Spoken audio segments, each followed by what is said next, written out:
Welcome to the MYS Virtual Hangout. Here's your host, MYS Music Director, Raúl Gómez.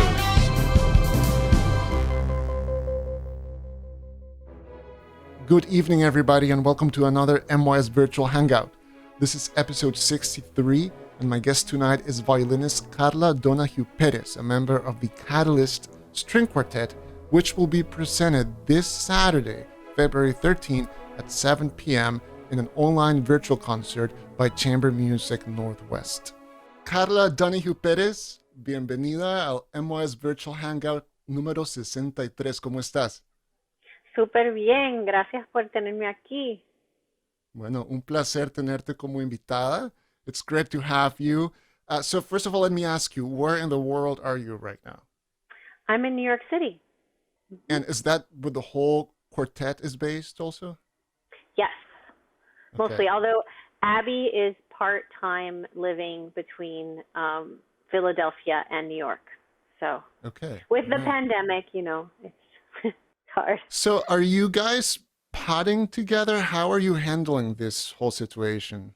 Yes, we are potting. That's exactly what we're doing. It's the only way that we can really work.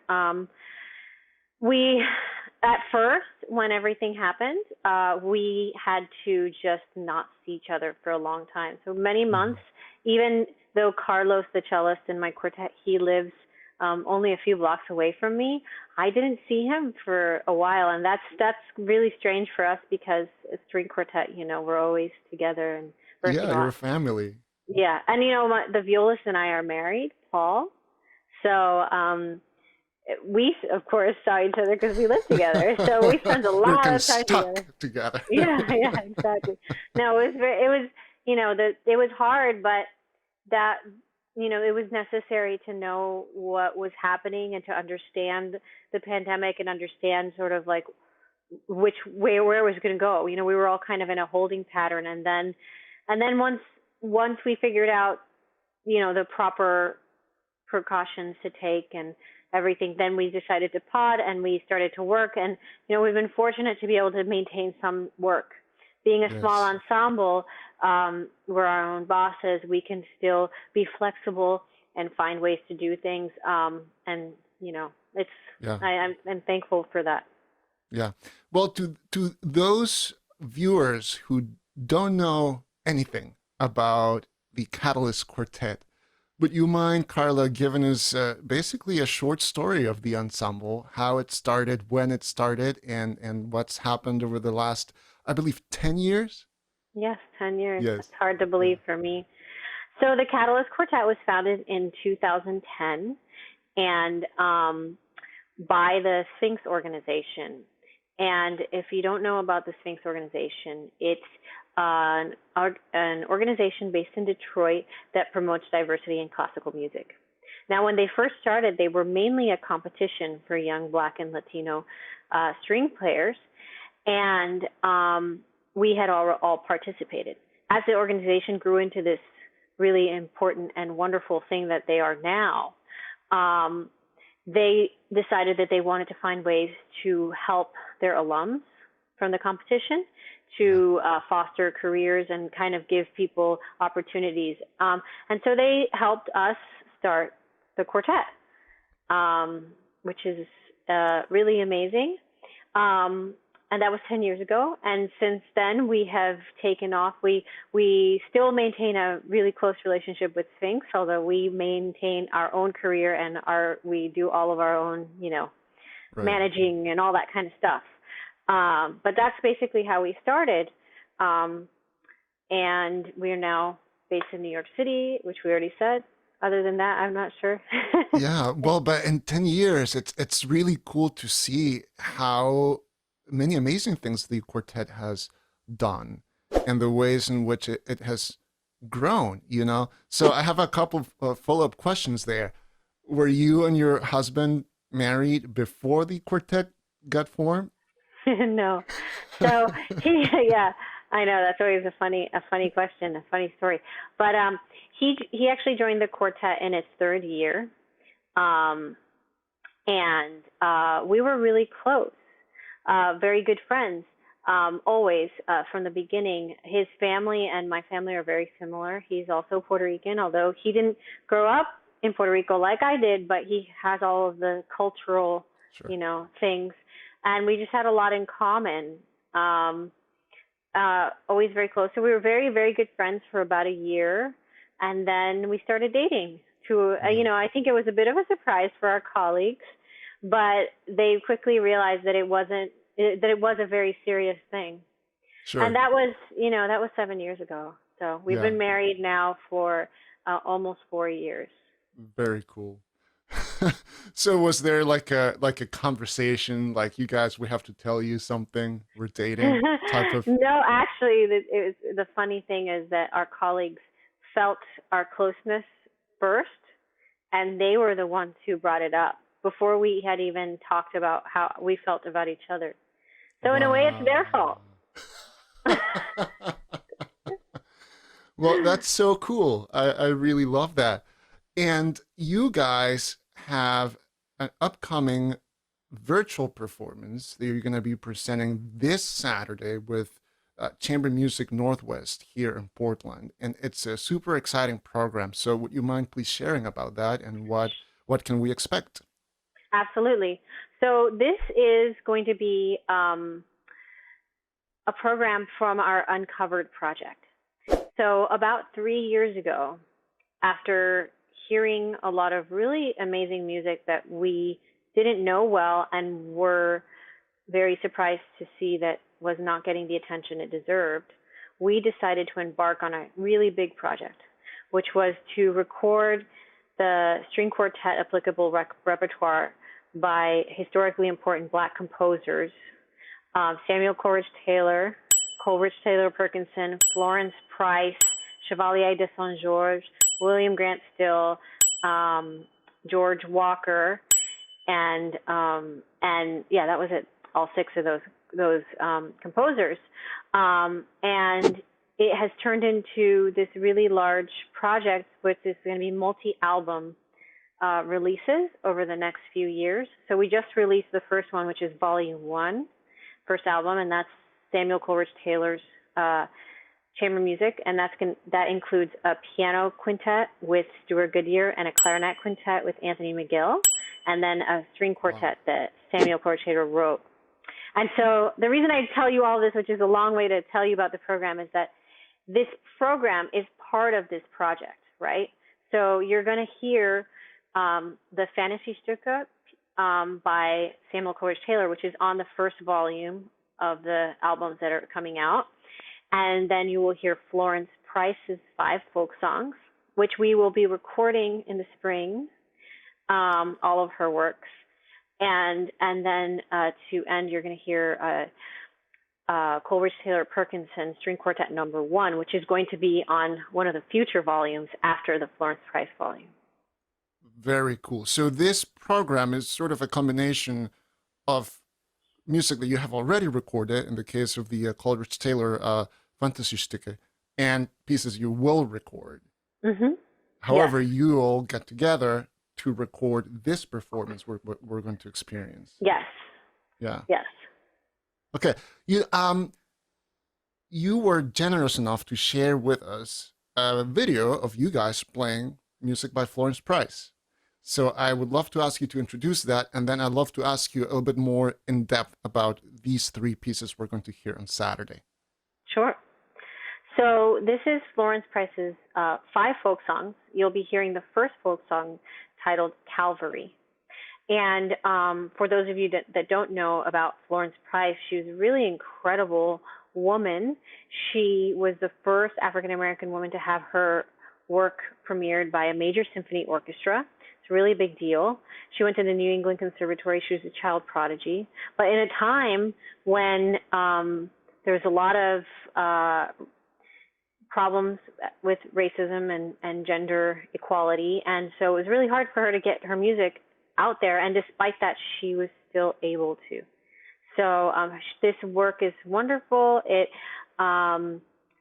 sort of like an etude in counterpoint, so to speak, but she takes these very well-known folk songs, and then she takes you on a really interesting journey. So I hope you enjoy that. Very cool. We're going to listen to the first of the 5 movements. And this is a recording that you guys did that is not the same that we will experience on Saturday. All right, here we go. Enjoy, everybody.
Very, very nice.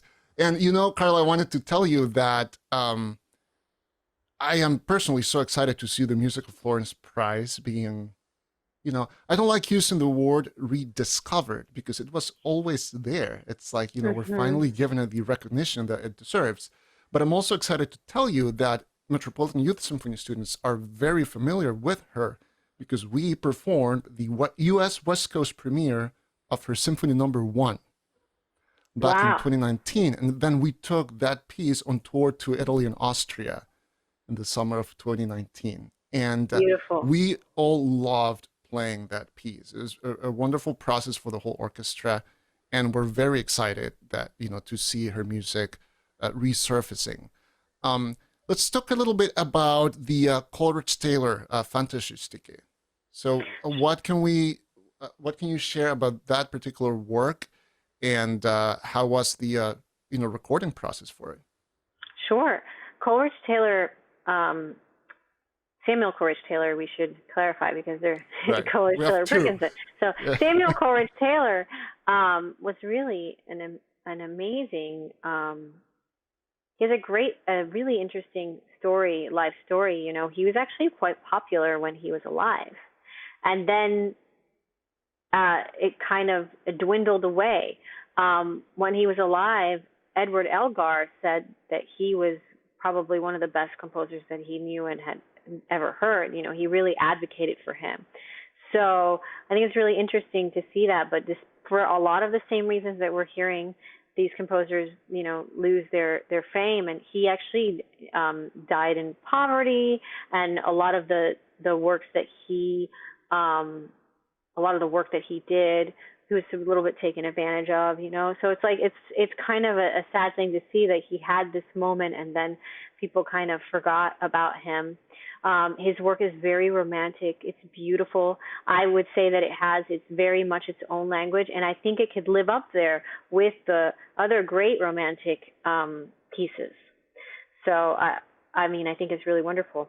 It was really exciting to finally get to record these pieces. You know, we recorded them in 2019, and like I said, you know, we started working on this project 3 years ago, and sort of fundraising and getting all of the things together. And you know, even finding the music is hard for these things. Some of these pieces don't have parts; they only have scores, like just like all that stuff. So getting to the recording day was incredible, and just such a relief. In the same way as getting to the release day, we just had our release, and for a lot of the same reasons of like madness, like COVID and everything, the release came later than we wanted. Sure. But it's just Oh, nice that it's yes. finally out there. Yes. Yeah. And then the other Coleridge Taylor, that's his first name. Last Yes, name Perkinson was named, of course, after the older one, right? yes, that's correct. His Yeah. mother was a music buff. You know, she named him after Samuel Coleridge Taylor, which I think is beautiful. He's an incredible composer that actually died very recently. I mean, when I say recently, like within the last, you know, 5 to 7 years. And his music is very influenced by a lot of different genres. So you'll hear a lot of jazz, you'll hear a lot of different kinds of textures and harmonies. Really interesting, and it's one of my favorite pieces. Actually, playing that piece, but I have this reaction for all of these pieces that we're recording. Like, Right. why aren't people playing this? It's amazing. Yeah. Um, Yeah. Let me ask you this. Of all of these works you guys are recording, what percentage of them, vaguely, approximately, would you say have never been recorded before? that's a really good question. I think it's possible that like maybe 60 or 70% even Have never been recorded. have never been recorded. I That's would amazing. say most of them, if they have been recorded, like there are some recordings out there, and that's great. But it'll be like one, Sure. maybe two. Yeah. And this is Yeah. where the problem lies, because can you imagine only having one recording of Beethoven string quartets? Right. Yeah. It would be so sad not to have so many different artists' perspectives on these pieces and different interpretations, and like the sort of tradition that gets built over the years of all these different people putting their thoughts and their feelings into this music. It's not there, and it deserves to be. Yeah. So would you say that's your, as a quartet, that's your hope for all of this music, that putting these recordings out there will inspire more people to dig in, get to know the music, play it? Absolutely. I mean, I think that's one of the main objectives. That's why we felt so strongly that we needed to house everything under one umbrella, under the Uncovered anthology, so that they all exist in one place and everybody can go in and find them and discover other works. Yeah. Currently here in Portland, there's a really cool project by All Classical Portland, the local classical music radio station, and it's called the Recording Inclusivity Initiative. And Wonderful. Basically, it's an open call for people anywhere in the world to nominate composers or pieces by composers that haven't been recorded. It could be composers from the past, reliving composers, and it shares a lot of that spirit, right? Because like you're saying, if there are no recordings, or maybe just one, and maybe it's not so good, if a radio station wants to play this music, they need the recordings to be able to play it, right? And that's actually some of the feedback we're getting from the radio stations that's actually really wonderful, is they're saying, thank you so much for doing this. We don't have enough recordings of these pieces. We want to feature these composers more, but there aren't enough recordings to feature them. Yes. So hopefully we can move faster than the pandemic is and get the next recording out quickly. But, we're working really hard on it. That's so cool. Okay. Let's move on a little bit here, and let's talk about you, Karla. We heard about the quartet and this amazing concert and this series of recordings, but we want to get to know you a little bit better. But before we ask you questions, let's play the game that we play on the MYS virtual hangouts called Two Truths and a Lie. So here, the way it's going to work is I am going to read 3 statements that you sent us, and 2 of them are true and 1 of them is a lie, and I don't know which one is which. So I'm going to try to guess, and people watching the Hangout can also try to play along. So I'm going to read the statements first. Statement A, you had a dog named Wolfgang. Statement B, you have played with Beyonce. Statement C, both of your parents are musicians. And I have to compliment your poker face, because I was trying to read you and I didn't get anything. I was trying to give the same face for each statement. Very good. So, dog named Wolfgang, played with Beyonce, both of your parents are musicians. Okay, so what I'm gonna do first, Karla, is I'm gonna try to guess one of your truths. And if I fail, then I'll lose. If I get it right, then I'm a step closer to winning. So I am going to guess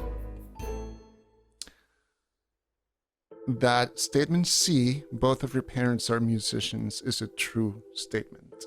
Is it a true statement? It is. It is a true statement. Nice. Okay. Tell me more about that. What do they, or what did they play? What kind of music? Yes. So as you can see, my last name is Donehew Perez. My father is originally from Tennessee, and Florida later, but he played in the Puerto Rico Symphony for many, many years. So when he moved to Puerto Rico, he met my mother. And, good, nice, beautiful love story. They're still together. They're still very cute. My mom's a flutist, and she taught at the conservatory. So I kind of was like a music brat, you can say. Sure. I basically lived between the Bellas Artes and the Conservatorio.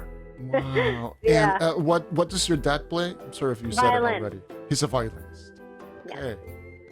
Did you do you remember choosing to play the violin? No, I don't. And my parents say that I chose the violin. I don't believe them for a few reasons. Because, first of all, my dad's stand partner became my Suzuki teacher. So there was a pretty famous Suzuki teacher in Puerto Rico. Those of us who are from there know her, Susan Ashby. She was incredible. But she wasn't in Puerto Rico Symphony at first, but she was narcoleptic. She would fall asleep during the rehearsals, so she couldn't handle that. So she took on full-time teaching. But before I was born, while I was still in the womb, she gave my dad like a Suzuki tape, like when she's ready, like, and of course, my dad. I wonder. Yeah. I have an almost 2-year-old daughter, and she loves. So we have a keyboard at home, and she loves going to the keyboard, and she always goes to the low end of the keys. I think she's attracted to that low register. I'm a violinist and violist, but so we'll see. Right. I'll cellist, maybe a cellist. We'll see. Yeah, we'll see what if she decides to play an instrument. But yeah. In any Well, case, I started when I was 3, so Yeah. soon. Yeah. Very cool. Very cool. Okay, so that's a true statement. Both of your parents are musicians. So we're down to 2. Dog named Wolfgang or played with Beyonce. So this is the moment of truth. And I am going to guess that you actually did play with Beyonce. I'm going to say that's a lie. That's your lie. That's my lie. Okay, well, you, Karla, win this round of 2 truths and a lie. I didn't even know that I could win. That's amazing. Well, there you have it. You can add this to your artist bio. Perfect. You're welcome. It's funny, I chose that one because I have played with some fun artists. Like I played with Justin Timberlake and Pharrell, just from like being in, in New York City, you do these things. Your friend calls, he's like, hey, we need a violinist. And I was thinking like, okay, this could be plausible. So I totally. Okay, well, you got me. Let's talk about your dog. First of all, it says you had, so he's no longer with us. No, that was our childhood dog when we lived in Puerto Rico. And we named him, well, my dad kind of named him Wolfgang, obviously, because of Mozart. Yeah. But we, as children, thought, well, his name is Wolf because, he's a ferocious animal. Which he was not. He was a very sweet Labrador. Labradors are not anything like wolves. Yeah. Oh, that's very sweet. Do you and your husband have any pets now? No, under normal circumstances, we're traveling a lot. COVID's a little different, so it wouldn't be fair to the pets. Yeah. But I love dogs. I would really love to have a dog. Maybe when I'm an old lady. Yeah. Let me ask you a question related to your other statement that turned out to be a lie. Which of these really like mega famous artists that you have played with have you like really been like super impressed or blown away by them? Artistry or like there anything about them? I think the experience with Pharrell was really interesting. He's totally down to earth and talk to the musicians like real people. Like he has a lot of respect for us. Actually spent time, there wasn't a divide. Sure. He's definitely completely in control of his product. Yes. Of his music, of everything, Yes. and you can tell that he's like a real vision, a real sense of like the sound and everything that he wants. So I thought that was really interesting. Very cool. Are there any artists, Beyonce maybe, that you think it'd be fun to play with or that you would really love to? I have to say I would love to, just because it would be really fun to play with J.Lo. Right. I right. love J.Lo, you know. Yeah, I want to meet her when I grow up a little bit. So, our last segment, Karla, is a segment that we call Sound Advice. And I have a question for you. And that question is, if you could travel back in time and if you could give yourself advice when you were in high school, what would that be? It's a really hard question. But I think, what I think to like what I tell my students who are in high school, and that is to have patience. And what I mean by that is when I was in high school, I felt like if I didn't do certain things by a certain age, then I wasn't going to get to where I needed to be, or where I thought I needed to be, which is this like arbitrary whatever thing you make up in your head. And I think one of the gifts of being a musician, a violinist, like our what we do is that it's a long career. It's a long life. You play for a long time. Yes. People have some of their biggest successes are not until they're like in their 50s, or it's, you know what I mean? Like you see that kind of thing, and it takes many years to build, and it's okay for it to take years to build. And so I would tell myself to have patience and realize that there's time. You have plenty of time.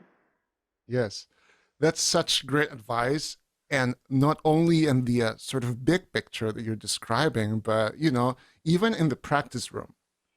Like, as I remember similar, high school, younger, like I just wanted things to work right away. Why is this not working? I need this, take a step back, take a deep breath, and slow down. Exactly. Be patient. Exactly. Very nice. Karla, it's been such a pleasure talking with you. I cannot wait to watch the concert this Saturday. And for those of you, and I think all of you should put this in your calendars, Saturday, February 13th at 7 p.m.